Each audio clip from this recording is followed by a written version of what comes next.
Alors je te demande de faire un effort. Bien aimé, je te demande de faire un effort. Il ne faut pas laisser le diable t'embobiner. L'argent là ne suffit jamais. Même Bill Gates et lui, ceux qui sont les milliardaires du monde, les grands milliardaires du monde, continuent de chercher de l'argent. Alors qu'un milliard, toi qui me regardes, 1 milliard peut te nourrir jusqu'à nourrir même des enfants. Même si tu décides de manger 1 million par jour. Et voici que les gens ont des dizaines de milliards et ils continuent de chercher. Ça veut dire que l'argent là ne suffit jamais. Mais attends, tu es en train de chercher l'argent. Est-ce que si Dieu t'appelle aujourd'hui, là, tu vas aller au paradis ou bien tu vas aller en enfer? Tu es en train de chercher ta propre gloire. Est-ce qu'aujourd'hui, là, si le Seigneur t'appelle, tu vas aller au paradis ou en enfer? Bien aimé, ça fait mal. Ça fait mal que des enfants de Dieu manquent de connaissances. Parce que la Bible dit que par manque de connaissances, mon peuple périt. Ça fait mal que des enfants de Dieu qui se disent enfants de Dieu, ils manquent de connaissances. Attends, toi tu es enfant de Dieu. Tu es vraiment enfant de Dieu? Tu négliges l'œuvre de Dieu comme ça, tu es enfant de Dieu? Un enfant de Dieu ne néglige pas l'œuvre de Dieu, je vous le dis. Attends, Dieu que tu ne vois pas, tu ne connais même pas. C'est de manière spirituelle, vous êtes liés. Et tu dis que tu l'aimes. Maintenant, tu viens en retard dans son culte. Tu viens en retard dans son œuvre. Tu viens en retard. Tout ce qu'on demande, quand on dit action dans l'église, on dit, oh, les pasteurs, ils aiment escroquer. Ils aiment demander de l'argent. Ils aiment... Attends. Au temps du Seigneur Jésus-Christ, il n'y avait pas de voiture. Les gens marchaient des kilomètres pour aller dans les villes. Aujourd'hui, là, l'évangile est gratuit. Mais l'évangélisation est payante. Mon frère, toi qui me regardes, ma soeur, toi qui m'écoutes, est-ce que si moi je dois faire une évangélisation, qu'il doit t'envoyer une brochure pour prêcher l'évangile, t'envoyer une brochure pour t'évangéliser, pour te faire convertir, je fais comment? Est-ce que moi j'ai une imprimante? Est-ce que je suis un imprimeur? Non, je ne suis pas l'imprimerie lyonnaise. L'imprimerie, la Bible dit que remettez à César ce qui est à César. Il y a des gens qui sont agréés pour pouvoir soit décorer. Il y a des gens qui sont agréés pour pouvoir faire les impressions. Alors, moi, en tant que prophète, je ne peux pas me lever pour vraiment imprimer quoi que ce soit. Non. Même si je devais le faire, il fallait acheter une imprimante. Il fallait acheter de la cartouche de recharge pour pouvoir imprimer les trucs, acheter des paquets de rames qui sont devenus chers vis-à-vis de la société et de la vie actuelle. Attendez. L'œuvre est gratuite. Le Seigneur a donné gratuitement, il dit donner gratuitement. Mais, dans le fond, l'évangile a besoin d'argent pour travailler. C'était juste une brèche. Mais ce n'est pas pour cela aussi que les hommes de Dieu vont exploiter les enfants de Dieu.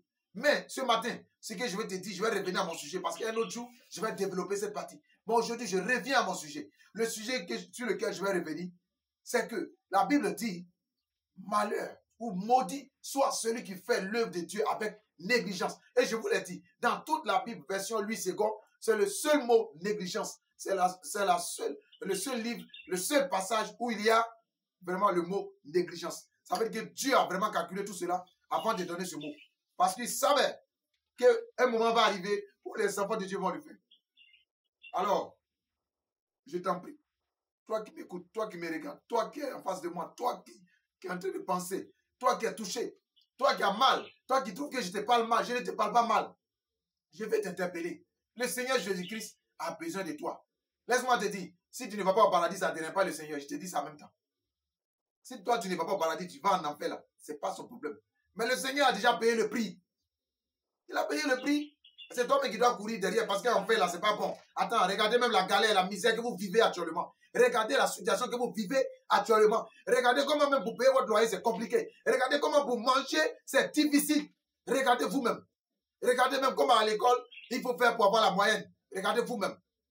À plus forte raison, l'enfer où le feu est là éternellement. Ça veut dire que tous les jours, le feu est là. Le feu est là quand tu es levé le matin. Feu. La nuit, feu. Feu est là. Attends. Vous-même, vous voyez, quand vous préparez ici, même que le gaz là vous touche un peu là. Ou même braise de charbon vous touche, vous sautillez. Alors, qu'en est-il du feu de l'enfer? Tu es là, tu fais des programmes passifs. Non, pasteur, excusez-moi, oh, prophète, excusez-moi, je suis venu arrêter. Vraiment, excusez-moi, j'étais en train de faire mais je ne savais même pas me pardonner. Attends, toi, tu peux dire ça à ton boss au travail?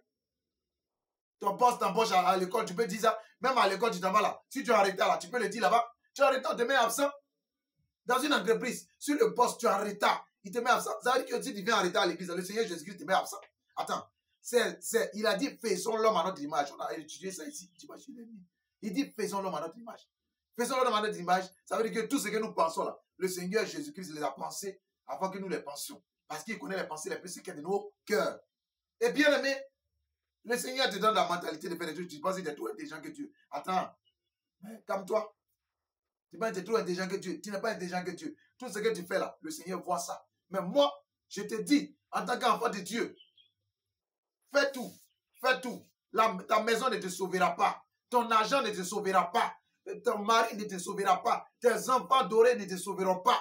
Même le ministre, le président de la Côte d'Ivoire, le président du pays, de n'importe quel pays, ne te sauvera pas. Celui qui pourra te sauver, c'est le Seigneur Jésus-Christ de Nazareth. Donc, si tu veux que le Seigneur Jésus-Christ te sauve, il faut que tu te réveilles. Arrête de faire l'œuvre de Dieu avec négligence. Arrête. Arrête de faire l'œuvre de Dieu avec négligence. Alléluia. Amen. Donc, ce matin, je reprends encore. Jérémie, le chapitre 48, verset 10. Pour ceux qui viennent de nous prendre en marche, voici le verset du jour. Maudit soit celui qui fait avec négligence l'œuvre de l'Éternel. Voici ce que la Bible dit ce matin. Bien aimé, j'espère que tu m'as compris.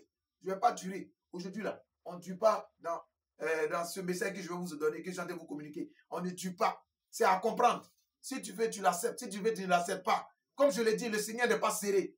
Il y a combien de monde, il y a combien de personnes au monde ici? Il y en a tellement que, si toi-même tu t'arrêtes, attends. La Côte d'Ivoire, vous me regardez le pays, la Côte d'Ivoire. Chaque jour que Dieu fait, les gens meurent. Mais est-ce que ça finit la population? Ça finit pas la population. Les gens meurent, les femmes encore procréent. Elles font des enfants encore à gogo. Comme on le dit chez nous ici au pays. On fait ça à gogo. Non, tu es mort là. Zéro. Tu vas en enfer là. C'est ton problème. Mais le Seigneur Jésus-Christ paye le prix à la croix du calvaire. Comme il est dit dans Jean 3,16. Car Dieu a tant aimé le monde qu'il a envoyé son Fils unique afin que quiconque croit en lui ne périsse point, mais qu'il ait la vie éternelle. Attends. Que quiconque croit en lui ne périsse point, mais qu'il ait la vie éternelle. Ça veut dire que voilà quelqu'un qui est là-bas, qui a pensé à nous, qui vient, qui donne son enfant, son seul enfant qu'il a. Toi, tu peux le faire. Son seul enfant qu'il a dans sa vie, il prend, il donne, et puis il dit, tuez-le, mettez-le à la croix pour que ces abrutis, ces enfants négligents-là, que ces enfants-là soient sauvés. Et puis vous allez prendre pour jouer avec. Vous allez prendre pour jouer avec. Le Seigneur vous voit, hein. Le Seigneur vous voit. Dès maintenant, ce message-là, ne mettez pas en pratique. Restez en train de jouer. Le Seigneur vous voit. Tu es prophète, tu es pasteur. Toi qui viens en état occulte, ça te concerne. Ça concerne tout le monde. Ce message concerne tout le monde. Il n'y a pas assez bishop, il n'y a pas de temps. Tu es bishop, tu dois être à l'heure à l'église. Tu es bishop à cause de qui? Attends, tu es mieux que Jésus-Christ? Non. Tu es bishop à cause de qui? Tu es prophète à cause de qui? Tu es pasteur à cause de qui? C'est à cause du Seigneur Jésus-Christ. Le Seigneur Jésus-Christ, mais il est là depuis le matin quand tu as dit 8h30 de culte. Il est là à 8h. Et toi, tu t'emmènes à 11h parce que tu es le bishop de bishop. Tu t'emmènes à truc parce que tu es le fils adoré du pasteur. Genre, c'est toi qui payes les grosses dîmes de l'église. Donc, tu t'emmènes à l'heure que tu veux. Bien aimé, le Seigneur te regarde. Le Seigneur te regarde. À côté d'aujourd'hui, là, le Seigneur te regarde. Il ne faut pas prendre son œuvre au sérieux. Ce qu'il m'a donné de te dire, là, je t'ai dit à dire, c'est fini. Je vais te parler ce qu'il m'a dit de te dire. Si tu veux, il faut comprendre. Si tu ne veux pas comprendre, le Seigneur te regarde. Ok. Bien aimé, nous allons prier ensemble le Seigneur. Nous allons prier ensemble le Seigneur. Si j'ai donné ça, c'est selon que le Seigneur donne le message que j'ai donné. Voilà. Ce n'est pas avec une arrière-pensée à l'égard de quelqu'un. C'est selon que le Seigneur a donné des faits que j'ai donné. Donc ce matin, toi qui me regardes, toi qui m'entends, on va ensemble prier. Et on va vraiment demander pardon à Dieu. Pour l'œuvre que nous faisons avec négligence, demander pardon à Dieu. Et puis demander à Dieu de nous ramener à la bergerie. Parce que c'est là seul que nous avons la paix. C'est là seul que nous avons la santé. C'est là seul que nous avons toutes choses. Prions ensemble ce matin. Éternel des amis, je veux te rendre toute la gloire ce matin parce que tu es bon. Je veux te rendre toute la gloire ce matin parce que tu es excellent. Père, je te prie parce que ta bonté règne. Je te prie parce que ta bonté règne dans notre vie et que ton nom soit élevé et exalté et que ta grâce, Seigneur, soit élevée et exaltée dans la vie de tes enfants. Je prie, Père, que tu prennes contrôle de notre vie. Je prie, Père, que tu prennes contrôle de la vie de tes enfants qui t'écoutent, qui te regardent. Ceux qui sont en train de prier avec nous maintenant. Que Père, tu te souviennes d'eux. Ne regarde pas vraiment leur comportement. Mais Père, comme tu as payé le prix, continue de racheter tes enfants avec ce prix-là au nom de Jésus-Christ. et que ta gloire, Seigneur, resplendisse le cœur de tes enfants au nom de Jésus-Christ. Je bénis